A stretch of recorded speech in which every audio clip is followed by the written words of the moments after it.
नमस्कार, मैं हूं उदय और हमारे खास प्रोग्राम कोकता पर कालिक में आपका बहुत स्वागत है। भोपाल को विकसित और खूबसूरत बनाने के लिए शुरू किए गए कोकता परियोजना को अब ग्रहण लग गया है। इस ड्रीम प्रोजेक्ट की शुरुआत 2005 में शुरू की गई थी।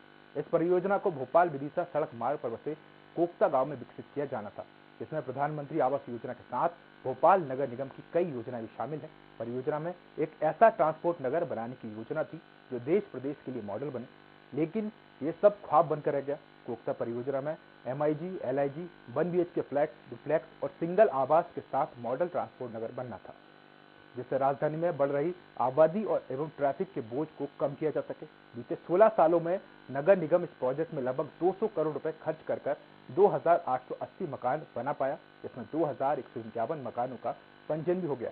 लेकिन हितग्राही अब बची हुई राशि जमा कराने को तैयार नहीं है, जिससे इस निगम के इस प्रोजेक्ट को ग्रहण लग गया है।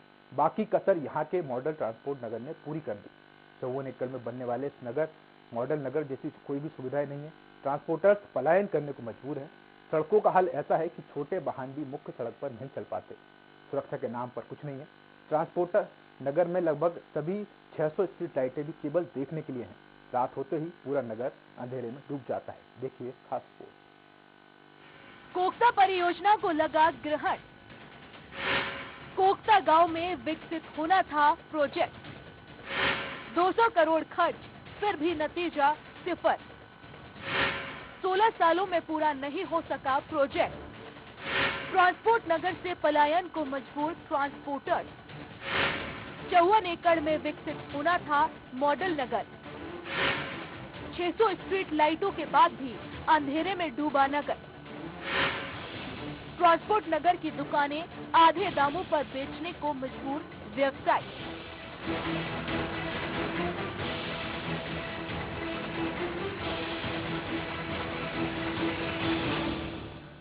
भोपाल में कोकता नगर बसाने को लेकर सरकार की मंशा थी कि बढ़ती आबादी के साथ शहर में बड़े वाहन प्रवेश न करें। इसी के चलते ट्रांसपोर्ट नगर बसाने का निर्णय लिया गया, लेकिन ये सब ख्वाब बनकर ही रह गया। मॉडल स्तर की सुविधाएं तो छोड़ो, यहाँ मूलभूत सुविधाएं भी नहीं है। ट्रांसपोर्टर्स का कहना है कि ट्रांसपोर्ट नगर में अपना व्यवसाय शुरू करके वे पछता रहे हैं। जल्द ही यहाँ से पलायन करेंगे। राजधानी भोपाल को खूबसूरत बनाने के लिए मॉडल ट्रांसपोर्ट का निर्माण होना था। ये निर्माण पिछले 16 साल से चल रहा है। आप देख सकते हैं साफ तौर पर कि 16 सालों से यहाँ पर अभी भी वो मूलभूत सुविधाएं नहीं है जो होनी चाहिए थी। इसकी जो लागत लगभग आई है वो 80 करोड़ के लगभग इसमें पूरी लागत आनी थी और पूरा जो प्रोजेक्ट बन के तैयार हुआ था वो 2005 में तैयार हो गया था। लेकिन अभी तक 16 साल बीत जाने के बाद स्थिति बिल्कुल जस की तस है। करोड़ों रुपए खर्च कर दिए गए हैं। प्रशासन का दावा है कि सब सुविधाएं वहां पर हो गई हैं, लेकिन यहाँ पर न तो सड़क है, सड़क की हालत आप साफ तौर पर देख सकते हैं। हमारे साथ कुछ ट्रांसपोर्टर्स हैं, उनसे जानने की कोशिश करते हैं। क्या नाम है आपका? दशबंदा चौबे। क्या काम है आपका यहाँ? होटल खुला हुआ है, ग्राहक ही नहीं आ पाते हैं। ग्राहक नहीं आ पाते हैं? क्यों काका में गंदगी में। अच्छा, और क्या सर कैसे देखते हैं? आपने लगभग 16 साल पहले 16 साल पहले हम लोगों ने काफी लड़ाइयाँ लड़ी, उसके बावजूद भी कोई रिजल्ट नहीं है। मूलभूत सुविधा कुछ नहीं है यहाँ पे। सड़क आप खुद देख चुके हो, लाइट की कोई व्यवस्था नहीं है, सुरक्षा की कोई व्यवस्था नहीं है। क्या समस्या है यहाँ पे? यहाँ समस्या, बहुत सारी समस्या है। आप देख रहे हैं, कीचड़ है, गड्ढे हैं, रोड नहीं है। कोकता नगर में बन रहे विशाल प्रोजेक्ट को देखते हुए लोगों ने ट्रांसपोर्ट नगर में व्यवसाय और रोजगार शुरू करने के लिए लगभग 50 दुकानें खरीदी थी, लेकिन एक भी दुकान का शटर आज तक नहीं खोला गया। लोगों ने अपनी मेहनत की कमाई से दुकानों का पूरा भुगतान तो नगर निगम को कर दिया, लेकिन व्यवसाय के नाम पर वहाँ कुछ नहीं है। 20 से 25 लाख में खरीदी गई दुकानें लोग अब आधे दामों में बेचने को मजबूर हैं। इन दुकानों का भी कोई खरीदार नहीं मिल रहा। राजधानी भोपाल का मॉडल ट्रांसपोर्ट नगर बनकर तैयार होना था। 16 साल हो गए, लेकिन अभी तक तैयार नहीं हुआ। मूलभूत सुविधाएं, सुरक्षा, सड़क, पानी, बिजली, सीवर कुछ भी नहीं है। बस दुकानें बना दी गई हैं और वो भी दुकानें बनाई हैं लोगों ने अपनी खून की कमाई, मेहनत की कमाई इन दुकानों में लगा दी। किसी दुकान की कीमत 20 लाख है, किसी की 25 लाख रुपए है। लोगों ने दुकानें इस उम्मीद से खरीदी थी कि उन्हें रोजगार मिलेगा, व्यवसाय मिलेगा, लेकिन जब ट्रांसपोर्ट नगर विकसित ही नहीं हुआ तो यहाँ पर रोजगार के भी साधन उपलब्ध नहीं हो पाए। लोग यहाँ पर आ नहीं रहे हैं, ट्रांसपोर्टर यहाँ से पलायन करने को मजबूर हैं। उनका कहना है, ट्रांसपोर्टर का कहना यह है कि यहाँ पर कोई सुविधाएं ही नहीं है। रूलिंग पार्टी के प्रवक्ता का कहना है कि स्वावलंबी प्रोजेक्ट है, इसे जल्द पूरा होना चाहिए। अगर किसी ने कोई गलती की है तो उसकी जांच कराकर कार्रवाई की जाएगी। बीजेपी प्रवक्ताओं के रटे रटाए बयानों पर कितना भरोसा किया जा सकता है, ये जनता को साफ समझ आ रहा है। निकलने की व्यवस्था होनी चाहिए और ट्रांसपोर्टर वहाँ जाएं और वहाँ की जो अधोसंरचना है वो ठीक ठाक हो, ये तो सबकी इच्छा होगी। और भोपाल उस रूप में जाना भी चाहता है कि हम शहर को जिस तरीके से विस्तारीकरण कर रहे हैं और उसमें जो यहाँ की बुनियादी आवश्यकता है वो पूरी होना चाहिए, उस पर सरकार गंभीर है और निश्चित रूप से काम होगा। मॉडल प्रोजेक्ट में हुई देरी और घालमेल को लेकर विपक्ष का कहना है कि बीजेपी दिखावे की राजनीति करती है। जल्द प्रोजेक्ट पूरा नहीं किया गया तो वह इस मुद्दे को सदन में उठाते हुए घेराव करेंगे। हम इसको उठाएंगे, हर फोरम पे उठाएंगे। आज भी इस चीज को उठाया है, कमिश्नर से बात हुई थी क्योंकि लोग आए थे मेरे पास। लगातार हम विपक्ष अपनी बात रख रहा है। कोकता प्रोजेक्ट पर नगर निगम कमिश्नर का कहना है कि प्रोजेक्ट में देरी हुई है, लेकिन अब काम बहुत तेजी से चल रहा है। जल्द सबकी समस्याओं को दूर करते हुए विकास के सारे काम करवा दिए जाएंगे। ऑलरेडी उधर पास में ही चौकी है। हम मैंने पुलिस विभाग से बात कर लेते हैं कि उधर और थोड़ा ट्रांसपोर्ट नगर के पास आ सके। नहीं, उसको भी जो स्ट्रीट लाइट है उनका रिपेयर भी हम लोग कर रहे हैं। नगर निगम का ड्रीम प्रोजेक्ट कोकता नगर बनकर कंप्लीट नहीं हो पाया। जो मकान बने उन्हें हितग्राही पंजीयन के बाद भी लेने को तैयार नहीं, क्योंकि वहां मूलभूत सुविधाएं नहीं है। ट्रांसपोर्ट नगर में ट्रांसपोर्टर्स पलायन को मजबूर हैं।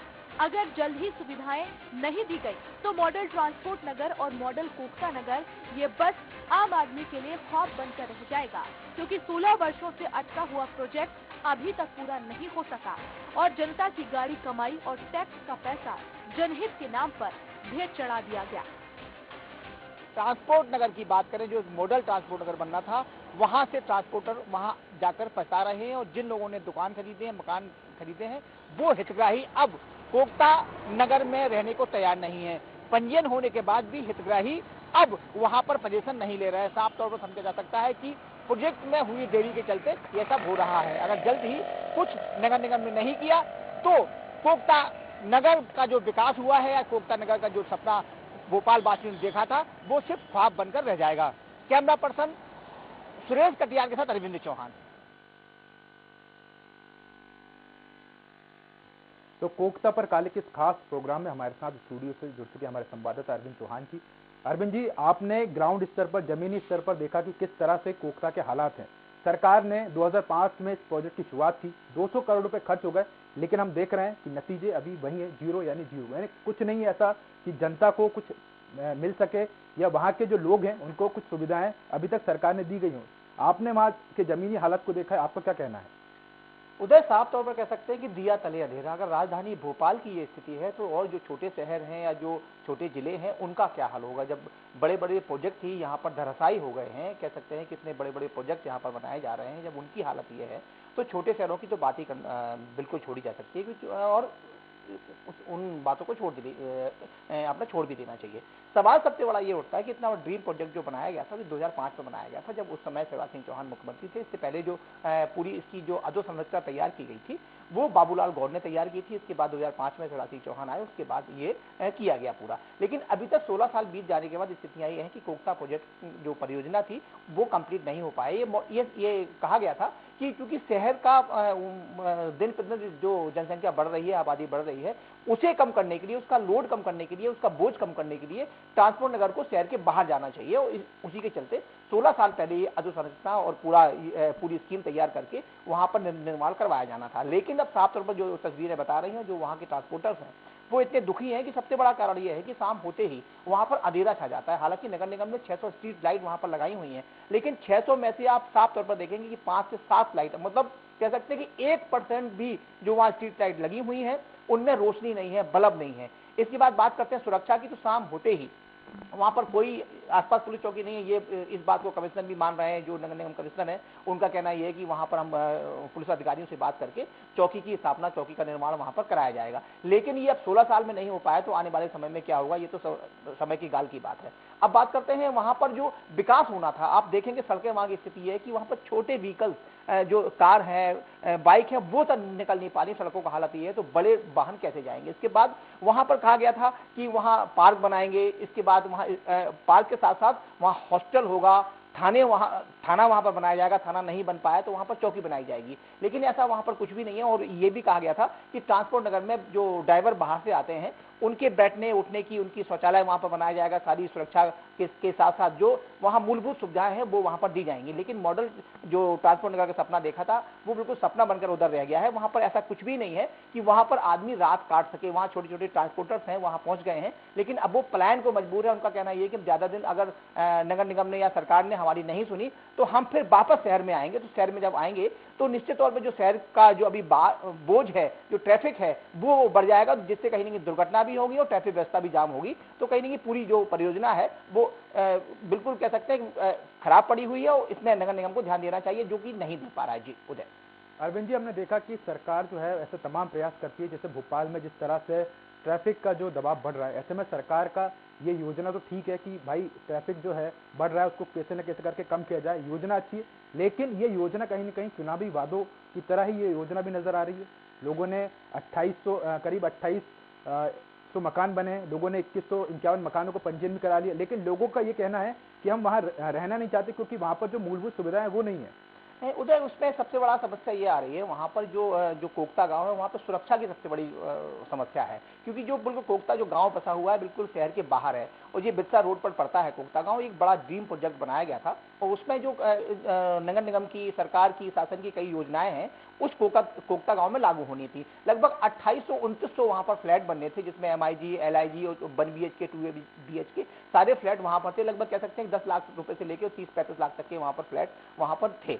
लेकिन अब देखेंगे 2000 फ्लैट तो वहां लोगों ने पंजीयन भी करा लिया, यानी कि बुकिंग कर दी है और पोजीशन लेने को वो तैयार थे। लेकिन वहां जो सुविधाएं उन्होंने देखी, वहां सुरक्षा की वहां दिक्कत है, पानी की वहां दिक्कत है, सीवर की सबसे बड़ी समस्या यहाँ पर यह है कि अगर वो वहां पर रहने लग जाएंगे तो सीवर की बड़ी वहां समस्या है। तो वो कहाँ जो दैनिक उपयोग की चीजें हैं वो वहां पर नहीं है। तो कहीं ना कहीं कह सकते हैं कि जो नगर निगम को करोड़ों रुपए का चूना लगने की संभावना है वो बिल्कुल लग चुकी है, क्योंकि अब हितग्राही पैसा जमा नहीं कर रहा है और नगर निगम चूंकि वहां बुकिंग उनकी है तो नगर निगम किसी को दूसरे को नहीं दे पा रहा है। क्योंकि जिस कॉस्ट से लोगों ने वो मकान खरीदे थे, लागत वहां उन्हें ज्यादा समझ में आ रही है और मकान की कीमत वहां कम है, इसलिए वहां लोग जाने को तैयार नहीं है। हालांकि वो एरिया मास्टर प्लान में भी आ गया है, लेकिन मास्टर प्लान लगभग कह सकते हैं कि अभी 1995 के बाद लागू नहीं हुआ। तो वहां पर अभी जो सड़कों का निर्माण होना था वो भी प्रॉपर तरीके से नहीं हो पाया है। इसी के चलते लोग अब वहां जो हितग्राही हैं वो जाने को उधर तैयार नहीं है। इसी के चलते नगर निगम को तो घाटा हो ही रहा है। साथ में जो सपना देखा गया था कोकता एक मॉडल प्रोजेक्ट बनकर उभरेगा, वो वहां ऐसी कोई मॉडल तो छोड़ ही दीजिएगा, जो मूलभूत सुविधाएं वहां पर हैं वो भी वहां पर मौजूद नहीं है। तो कहीं ना कहीं साफ तौर पर अगर नगर निगम ने ध्यान नहीं दिया तो जो प्रोजेक्ट है वो प्रोजेक्ट ही बनकर रह जाएगा। क्योंकि साफ तौर पर वहां पर जो देखा जा रहा है वहां पर ऐसी कोई भी सुविधा नहीं है कि इतना करोड़ों रुपए वहां पर लगा दिए गए। आप देखिए जो ट्रांसपोर्ट नगर बनाया गया था वो 54 एकड़ में बनाया गया था, लेकिन 54 एकड़ में आप कहेंगे 2 से 5 एकड़ में ही लोग वहां पर आए हैं। बकाया जो पूरा एरिया खाली पड़ा हुआ है, दुकानें वहां नगर निगम ने बनाई थी कि जब यहाँ ट्रांसपोर्ट नगर चालू हो जाएगा, व्यवसाय यहाँ पर बहुत सारे ट्रांसपोर्टर यहाँ पर आ जाएंगे तो दुकानें खुलनी शुरू हो जाएंगी। अब दुकानें खुलनी शुरू हो जाएंगी तो लोगों को व्यवसाय मिलेगा, रोजगार मिलेगा। लेकिन आप साफ तौर पर तस्वीरों में देखेंगे कि सारी दुकानें, लगभग 50 से 60 दुकानें वहां पर नगर निगम ने बना के दी है। किसी की कीमत 20 लाख है, किसी की 25 लाख है, किसी की 15 लाख है, छोटी दुकानों की। लेकिन कोई भी वहां जाने को तैयार नहीं है, कोई भी वहां पर रोजगार करने को तैयार नहीं है। तो साफ तौर पर वो जो प्रोजेक्ट है वो कहीं ना कहीं भ्रष्टाचार की भेंट चढ़ता नजर आ रहा है। जी उदय। जी अरविंद जी, आपने इस योजना को जमीनी स्तर पर देखा है, वहां के लोगों से बात और संवाद किया है। हमने सुना है कि लोगों का कहना है कि जब योजनाएं जो हैं पूरी तरीके से बनी नहीं है, कीचड़ है, रोड नहीं बने, लोग आ नहीं रहे, तो ऐसे में वो दुकानें खोलकर क्या करेंगे। हमने देखा है कि ज्यादातर जो दुकानें हैं जो लोगों ने ली है वो दुकानें अभी तक बंद हैं। बिल्कुल, जो दुकानें एक सिंपल सी बात है, जब वहाँ लोग ही नहीं है तो दुकानें खोल के वो करेंगे क्या। और सबसे बड़ी बात वहाँ पर देखेंगे लोग, अब जिसने 20 लाख की दुकान ली है वो 10 लाख में बेचने को तैयार है, मतलब घाटा खा के दुकान वो हटाना चाहता है। तो उसका साफ तौर पर यही है कि वो वहाँ दुकान खोलें क्यों। हाँ, हालांकि आरटीओ ऑफिस वहाँ पर आ गया है, लेकिन आरटीओ ऑफिस पहुंचने के बाद वहाँ पर आरटीओ का सारा काम ऑनलाइन चल रहा है, तो लोग वहाँ बिल्कुल जाने का मतलब ही नहीं होता। तो इसी के चलते लोग वहां पर दुकानें नहीं खोल रहे हैं। उनका पैसा कह सकते करोड़ों रुपए की दुकानें हैं, लोगों ने खरीद ली हैं, व्यवसाय के उद्देश्य से खरीदी थी, लेकिन अब वो दुकानें वहां पर नहीं खोल रहे हैं, अब वो बेचने को मजबूर है। उनका जो हमारे हितग्राही थे वहां कुछ लोग थे, उनसे हमारी बात हुई, उनका कहना ये क्या करेंगे खोल के यहाँ पर, जब यहाँ व्यवसाय ही नहीं है तो दुकानें खोलने का कोई मतलब नहीं होता। इसी के चलते वहां जो व्यवसाय है बिल्कुल खत्म है। क्योंकि एक बड़ी समस्या वहां पर यह है कि ड्राइवर वहां कहीं बाहर से आता है, क्योंकि भोपाल राजधानी है मध्य प्रदेश की, और यहाँ पर पूरे देश का आदमी आएगा, पूरे देश का यहाँ पर सामान आता है, चाहे हम परचूनी की बात करें, पूरा जो भी सामान ट्रकों से आता है वो सीधा ट्रांसपोर्ट नगर के जो गोडाउन बने उसमें खाली होता है। तो ड्राइवर हैं, कंडक्टर्स हैं, उनके क्लीनर्स हैं, उन्हें वहाँ रुकने की व्यवस्था नहीं है, खाने पीने की व्यवस्था नहीं है। और जिन लोगों ने व्यवसाय अपने शुरू किए हैं, अभी आपने शुरू में हमने एक वहाँ होटल संचालक से बात की थी, तो उनका कहना है कि हमारा होटल मैंने खोला हुआ है, लगभग 12 सालों से खोला हुआ है, अब वो बंद होने की कगार पे है। तो अगर ऐसे व्यवसाय किया जाएगा तो साफ तौर पर कौन वहां पर आएगा। जी अरविंद जी, आप हमारे साथ बने रहिए। हमारे साथ बीजेपी से भाजपा नेता अरुण सिंह जी जुड़ गए हैं। अरुण जी, आपका बहुत स्वागत है। अरुण जी, हमारा सवाल यही है कि कोकता परियोजना सरकार ने बड़े स्तर पर बनाई, लोगों की सुविधाओं के लिए इस योजना को बनाया, लेकिन हम देख रहे हैं कि 16 साल बीत गए और ये परियोजना अभी भी धरातल पर जमीनी स्तर पर नहीं उतरी है। लोगों का कहना है कि इस परियोजना के द्वारा उनको कोई लाभ नहीं मिल रहा है। देखिए, कोई भी परियोजना जब बनती है, निश्चित तौर पर मैं ये मानता हूं कि प्रशासन की अपनी एक प्रक्रिया है, उसके तहत ये परेशानी आई होगी। बीच में निजाम भी बदलता रहा। पिछले 1.5 साल में पहले बीजेपी की जगह कांग्रेस की सरकार आ गई, तो अगर हमारी सरकार ने उस काम को ठीक से फॉलो नहीं किया तो दूसरी सरकार की ये नैतिक जिम्मेदारी थी कि उस विषय पर वो जो है काम करते, लेकिन उन्होंने उस विषय पर काम नहीं किया। अब हम लोगों के संज्ञान में ये बात आई है तो आप तय माने कि बहुत जल्दी इस विषय पर सरकार का ध्यान आकर्षित आप सब लोगों के माध्यम से हुआ है। 16 साल बीत गए हैं, 200 करोड़ रुपए खर्च हो गए हैं, और कितना टाइम लगेगा और कितना टाइम चाहिए सरकार को इस परियोजना को पूरा करने के लिए? नहीं, असल में क्या होता है कि कुछ परियोजनाएं जब बनती हैं तब वो किसी के और हाथ में होती हैं, और बाद में उसकी एजेंसी चेंज होती है बीच बीच में। कई बार ठेकेदारों की गड़बड़ियों की वजह से भी ये चीजें जो है प्रभावित होती हैं। मैं ऐसा मानता हूं कि आपने इस विषय को उठाया है, तो निश्चित तौर पर हमारी सरकार इस विषय में तेजी के साथ काम करेगी और हम आने वाले कुछ ही समय में इस परियोजना पर ठीक से काम कर पाएंगे। अरुण जी, आप बने रहिए। हमारे साथ भूपेंद्र गुप्ता, कांग्रेस नेता जुड़ गए हैं। भूपेंद्र जी, आपका बहुत स्वागत है। नमस्कार जी। भूपेंद्र जी, आपने सुना कि अरुण सिंह जी की बात सुनी, उनका कहना है कि ये परियोजना जो है वो जल्द ही पूरी हो जाएगी। ऐसे में सवाल ये उठता है कि विपक्ष कहाँ है, क्योंकि विपक्ष की भूमिका होती है जनता के मुद्दों को सरकार तक पहुंचाने की। ऐसे में विपक्ष की क्या भूमिका है इस योजना को लेकर? 16 साल कर रही है और वो एक परियोजना पूरी नहीं कर पा रही। 28 में से 2000 की बुकिंग है, लोग पोजीशन ले रहे हैं, इतना भ्रष्टाचार उसमें हुआ है। और आप कह रहे हैं विपक्ष क्या कर रहा है? विपक्ष क्या करेगा? विपक्ष क्या बन जाएगा? विपक्ष सवाल खड़े कर रहा है। विपक्ष जो है वहाँ पर, लेकिन जिस तरह से विपक्ष का जो प्रहार होना चाहिए सरकार के लिए, वैसा प्रहार नजर नहीं आ रहा, क्योंकि 16 साल बीत गए, ऐसे में अभी तक परियोजना पूरी नहीं हुई, तो ऐसा विपक्ष कहाँ खड़ा है? विपक्ष तो खड़ा है, विपक्ष का पत्थर थोड़ी मार सकता है। विपक्ष के ऊपर इतने मुकदमे लड़ रहे हैं, आप लोग कहाँ दिखाते चैनल पे? हम लोगों के ऊपर से रोज बाजू से निकलते हैं तो एक मुकदमा लग जाता है। सांस लेने में 307 और 302 के मुकदमे लग रहे हैं। ये संघर्ष कर रहा है विपक्ष। ये जो जालिम सरकार है, गुंडों की सरकार है, ये जो है सीना जोरी भी कर रही है और चोरी भी कर रही है। ये करोड़ों रुपया इसमें खा गए और खा जाने के बाद कह रहे हैं कि साहब वो एजेंसी बदल जाती है, फलाना बदल जाता है। 16 साल तक यही होता रहता है। भूपेंद्र जी, हमारे साथ स्टूडियो से अरविंद चौहान हमारे संवाददाता जुड़े हुए। अरविंद जी, अगर आपका कोई सवाल है, दोनों हमारे साथ जो मेहमान जुड़े हैं आप पूछ सकते हैं। भूपेंद्र जी, इनका जो हमारे भाजपा के प्रवक्ता हैं, नेता हैं, उनका कहना यह है कि 1.5 साल सरकार आपकी रही है और क्योंकि ये बड़ा स्वावलंबी प्रोजेक्ट था मध्य प्रदेश के लिए और यहाँ के भोपाल वासियों के लिए, तो क्या सरकार को थोड़ा संज्ञान नहीं लेना चाहिए था? पहला। रही बात दूसरा कि अभी आपने कहा कि क्या मीडिया दिखाती नहीं, तो मीडिया बराबर दिखाती है और ये आरोप थोड़े से निराधार है। मैं आपसे ये कह रहा हूँ कि इतना बड़ा प्रोजेक्ट है, 200 करोड़ का प्रोजेक्ट है, वहां पर कुछ भी नहीं हो रहा है। आप देखेंगे साफ तौर पर मीडिया ने कई बार छापा और मीडिया आपको बता रही है ये। तो ये क्या लगता है 1.5 साल आपके, जैसा कि भाजपा का जो आरोप लगाया गया है कि 1.5 साल सरकार आपकी भी रही है, तो आपको थोड़ा संज्ञान लेना चाहिए था? अरविंद जी, आपकी बात पे जो है, हमारी सरकार 1.5 साल रही। आज के किसानों ने उसको बेच दिया, सरकार ने बेच दिया, उसका खामियाजा भुगत रहे हैं। मगर जो है इनसे तो पूछो, और ये अकेले ये थोड़ी है। कोकटा का क्या हुआ, ट्रांसपोर्ट नगर का क्या हुआ, वहाँ की दुकानों का क्या हुआ, माता मंदिर पर जो नगर निगम ने मकान बनाए उनका क्या हुआ? कहीं पर कोई पोजीशन लेने तैयार नहीं है। क्यों? क्योंकि एक हाथ मारो दीवार गिर जाती है। ये चोरों की सरकार जो है, ये डाके डाल कर जो इनने काम किए हैं, तो इसका रिजल्ट क्या निकलेगा? इनसे पूछो। अभी इन्हें तो ये नहीं पता होगा कि माता मंदिर के मकान पे भी पोजीशन कोई नहीं ले रहा है। अरुण जी क्या कहेंगे? अभी पता नहीं होगा कि न्यू मार्केट के मकानों पर कोई पोजीशन नहीं ले रहा। अभी इनको ये भी पता नहीं होगा कि रीडेंसिफिकेशन के मकानों में कोई पोजीशन नहीं ले रहा। तो क्या ये क्यों नहीं ले रहा? इसलिए नहीं ले रहा क्योंकि वहाँ पे लूट हुई है, हवा में जो है हिल रहा है मकान। तब जाके जो है आप इनसे पूछें, एमएलए के लिए जो मकान बनाए उनके पोजीशन कोई क्यों नहीं ले रहे हैं एक्स्ट्रा नगर में? ये लूट मची है मध्य प्रदेश में। भूपेंद्र भाई जी, भूपेंद्र जी नमस्ते। अरे दादा, आप तो यार कहाँ बीजेपी में जाके कौन सी बात करने लग गए? 200 करोड़ रुपए खर्च हो गए हैं। ऐसे में जो परियोजनाएं इतने लंबे टाइम से लंबित है, आपको नहीं लगता कि प्रोजेक्ट की जो लागत है वो बढ़ जाएगी और सरकार के खजाने पर इसका असर पड़ेगा? नहीं, मैं तो खाली एक बात कहना चाहता हूँ। माननीय भूपेंद्र जी बहुत सीनियर कांग्रेस के नेता हैं। अगर इनको ये भ्रष्टाचार लग रहा था तो पिछले 1.5 सालों में इन्होंने कोई जांच क्यों नहीं करवाई? पिछले 1.5 सालों में ये उसकी काम की प्रगति को कम या बढ़ा सकते थे या प्रोजेक्ट को कैंसिल करके नए सिरे से काम कर सकते थे। ये असल में क्या होता है कि जब हमारी भूमिका बदलती है ना, सरकार से विपक्ष में हम आते हैं, तब हम निश्चित तौर पे आलोचना करते रहते हैं और जालिम सरकार, गुंडों की सरकार, ये सब जुमले हम लोग इस्तेमाल करते हैं। ग्वालियर में जिस रेफरेंस में ये 307 की बात कर रहे हैं, पेट्रोल डाल के एक दरोगा पर अगर आग लगाई जाए तो हमारा मुद्दा कहेंगे तो क्या कहेंगे? ग्वालियर वाली घटना नहीं है। अभी हमारा मुद्दा है कोकता जो ट्रांसपोर्ट नगर है, हम उससे बात करेंगे आपसे।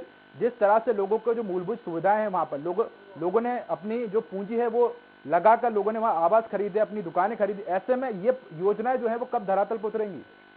नहीं, ये आपका प्रश्न बिल्कुल मौजूद है। मैं आपकी इस बात से पूरी तरह से सहमत हूं कि यदि परियोजना लेट होती है, जिनके तकनीकी कोई भी कारण हो, सरकार की ये नैतिक जिम्मेदारी है कि अगर परियोजना की लागत बढ़ती है तो वो नितिन गडकरी से लोग प्रेरणा लेकर उन अधिकारियों के खिलाफ कार्रवाई भी करें जिनकी वजह से इस परियोजना को जो है डिले किया गया है। मैं इस तरह की बात नहीं करता। मैं बहुत साफ साफ कह रहा हूं आपसे कि ये हमारी सरकार की भी नैतिक जिम्मेदारी है कि कोई एक प्रोजेक्ट 16 साल बीत गए, अभी तक समझ नहीं आ रहा कि कब आपकी सरकार जो है वो जिम्मेदारी पूरी करेगी। हमारे साथ अरविंद जी भी जुड़े। अरविंद जी, आपने वहां के लोगों से बात की है, ऐसे में लोगों का क्या कहना है और आपने किसी अधिकारी से बात की, अधिकारियों का कहना है कि वो कब ये जो योजना है वो पूरी करेंगे?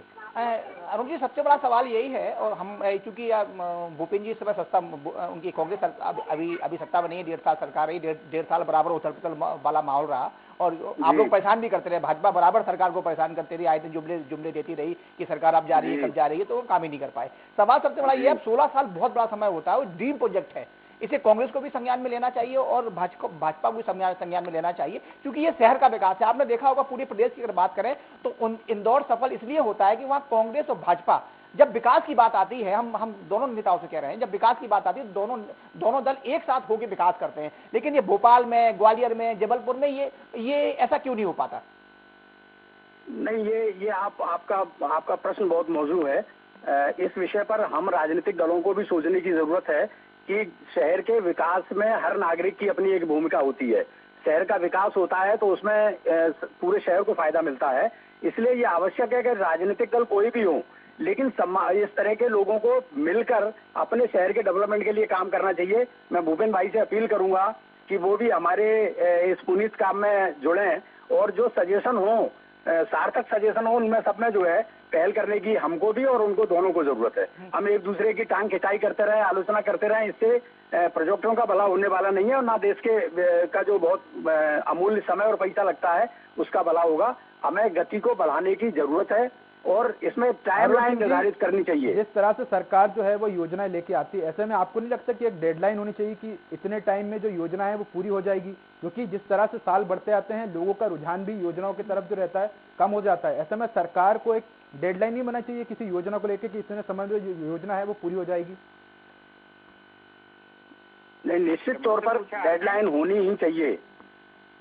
ये भूपेंद्र जी एक सवाल आपसे है, पिछले 16 सालों से आप देख रहे हैं बड़ा ड्रीम प्रोजेक्ट था, सरकारें आई सरकारें चलेंगी, आप चूंकि भोपाल में रहते हैं तो क्या नहीं लगता आपको कभी आपने कोई ऐसा यहाँ पत्राचार किया हो कि यहाँ लोग हितग्राही नहीं जा रहे हैं? क्योंकि उस दिन मेरी पीसी शर्मा जो पूर्व मंत्री उनसे बात हुई है, बोले बराबर लोग वहाँ के हितग्राही आ रहे हैं। तो आप क्या कहेंगे इस पे, अगर ये प्रोजेक्ट पूरा नहीं हो रहा है और लोग वहाँ जा नहीं रहे हैं पैसा देने के बाद? सवाल सबसे बड़ा यही है भूपेंद्र जी कि वहाँ पर लोगों ने क्या किया, ये 20 लाख का प्रोजेक्ट लिया, खरीदा, 5 लाख रुपए जमा करा दी, लेकिन 15 लाख जमा कराने को तैयार नहीं है। तो क्योंकि नगर निगम में इस समय कोई पार्षद नहीं है, नगर निगम भंग चल रही है, तो आपको क्या लगता है कि क्या कार्रवाई होनी चाहिए और क्या करेंगे आप? आपकी बात सही। पहले तो मैं जो है अरुण जी को धन्यवाद देता हूं कि इन्होंने माना कि इनकी सरकार की ये नैतिक जिम्मेवारी है और इन्होंने जो है बड़ी सकारात्मक बात की, इनको मैं बधाई देता हूं। दूसरी बात यह है कि जब ये सरकार की नैतिक जिम्मेवारी है तो सरकार बताए कि वो क्या करेगी। मैंने तो आपको 10 प्रोजेक्ट के नाम गिनाए हैं। आपने एक प्रोजेक्ट पे अपन डिस्कस कर रहे थे, कभी आप माता मंदिर के लोगों को पजेशन नहीं ले रहे हैं क्योंकि वहाँ पर दीवारें हिल रही हैं। और जो है MLAs के लिए जो मकान बनाए गए रचना नगर में, उनका पजेशन विधायक लोग नहीं ले रहे क्योंकि वो संतुष्ट नहीं है और तो उसकी जो कॉस्ट जिस हिसाब से इंफ्लेट की गई है। तो ये बात हमें विचार करनी पड़ेगी कि आखिर हमारे सारे प्रोजेक्ट फेल क्यों हो रहे हैं। सवाल भूपेंद्र जी यही है कि मजबूत विपक्ष होने के बाद, आप मजबूत विपक्ष हैं, बराबर ज्यादा सीटों का अंतर नहीं है, इसके बावजूद भी आप ऐसा, ये सरकार अपना काम नहीं कर रही है तो विपक्ष क्या करेगा? उन्होंने तो चलो आश्वासन दिया है कि बहुत जल्द पूरा हो जाएगा। एक बात आपको बता देते हैं, हर आदमी की प्रायोरिटी होती है। 7 साल से ये जो है मेट्रो कॉरिडोर नहीं बना पा रहे थे, हमारी सरकार ने ताबड़तोड़ उसके लिए काम किया। आज जितने खंबे खड़े हैं ये कमलनाथ जी की सरकार के कारण खड़े हुए, ये कमलनाथ जी के प्रयासों से खड़े हुए हैं। इनको हमने 3,000 करोड़ रुपया दिए थे हमारी सरकार ने ये BRTS बनाने के लिए। आज मध्य प्रदेश का आपसे भी मैं सवाल करता हूँ और इनसे अरुण जी से भी सवाल करता हूँ कि कहीं पर भी क्या 1% भी सफल हुआ है BRTS? 3,500 करोड़ रुपया जो है उन्नयन के लिए हमारी मनमोहन सिंह की सरकार ने इनको दिए, पूरा सब भ्रष्टाचार में चला गया। इनको 3,500 करोड़ रुपया हमने जो है हमारी सरकार ने दिए थे बुंदेलखंड पैकेज में। क्या बुंदेलखंड का पलायन रुक गया? ये समस्या ये है कि कोई सरकार केवल अखबारी बातें करती है, खबरें बनाती है, योजनाओं के नाम बदल बदल कर पर्चियां चिपकाती है, काम कुछ नहीं करती। अगर सरकार ने एक बड़ा ड्रीम प्रोजेक्ट बनाया कोकता का और वहाँ पर अगर इन्होंने जो है ट्रांसपोर्ट नगर ही अगर ये ठीक कर दे तो लोग पहुँच जाए वहाँ पे। कि भोपाल को जिस तरह से स्मार्ट सिटी और मेट्रो सिटी बनाने की बात चल रही है, ऐसे में ये जो परियोजना है जिस तरह से लेट हो रही है, ऐसे में आप अपने जो आला अधिकारी हैं या वरिष्ठ नेता है उनसे चर्चा करेंगे कि कब तक ये प्रोजेक्ट जो है वो पूरा हो जाएगा? नहीं, देखिए, पहली बात तो मैं ये माननीय भूपेंद्र जी से ये निवेदन करना चाहता हूं कि जब इनको ये मालूम था कि बड़ा भ्रष्टाचार हुआ है हमारी सरकारों में, तो पिछले 1.5 साल की सरकार में उसकी जांच ही करवा देते थे, उसकी जांच उसमें जो है कार्रवाई करवा देते। किसने रोका था? मैं आपको जांचों के नाम बता दूंगा, जांचें भी हुई और आपकी सरकार ने आके वो जांचें वापस ले ली। मैं आपको नाम दे दूंगा अरुण जी, अभी इधर लंबा हो जाएगा। भूपेंद्र जी, मैं आप दोनों से चाहूंगा कि आप डिबेट में दूसरे मुद्दे पर ना जाए, इस परियोजना के मुद्दे पर बात करें। मैं इसी परियोजना के मुद्दे पर ये कहना चाहता हूं कि निश्चित तौर पर ये जो है इस परियोजना में देर हुई है, इसकी हम लोग समीक्षा करवाएंगे, हम सरकार, और इस परियोजना को जल्दी से जल्दी कैसे पूर्ण किया जाए इस दिशा में काम करेंगे। आने वाले समय में देश के विकास के साथ साथ मध्य प्रदेश का विकास भी हो और शहरों का विकास भी हो, शहरों का उन्नयन हो, इसके लिए जो है हमारी सरकार प्रतिबद्ध है। और मैं विपक्ष के मित्रों से ये अनुरोध करूंगा कि सकारात्मक आलोचना की सब जगह गुंजाइश है, हमारे मुख्यमंत्री आप निश्चित तौर पर शिवराज जी को समझाइए कि वो जो है गडकरी जी से प्रेरणा लें। हाँ, बिल्कुल ठीक कह रहे हैं। इस विषय पर समझाओ, नहीं वो समझता नहीं, इस विषय पर हम सब लोग हमारे ही सरकार के मंत्री हैं और जिस गति से वो काम कर रहे हैं उस गति को। फाइनल छोटा सा कमेंट चाहूंगा इस विषय पर। जी अरविंद जी हाँ, एक साफ तौर पर ये दोनों नेताओं से मैं अपील करता हूँ, क्योंकि मैं ये खबर पे पिछले एक हफ्ते से काम कर रहा हूँ। वहाँ की हालत बाकी बहुत दयनीय है। विपक्ष, मजबूत विपक्ष होने के नाते भूपेंद्र जी, आप इसमें क्या प्रयास करेंगे? अरुण जी, आप तो चूंकि सत्ता में हैं, आप तो सरकार है, तो आप इसमें क्या करेंगे? दोनों से छोटे छोटा कमेंट, समय की थोड़ी सी बाध्यता है। हमारा बहुत साफ स्पष्ट तौर पर कहना है कि आपके माध्यम से ये विषय हमारे संज्ञान में लाया गया है।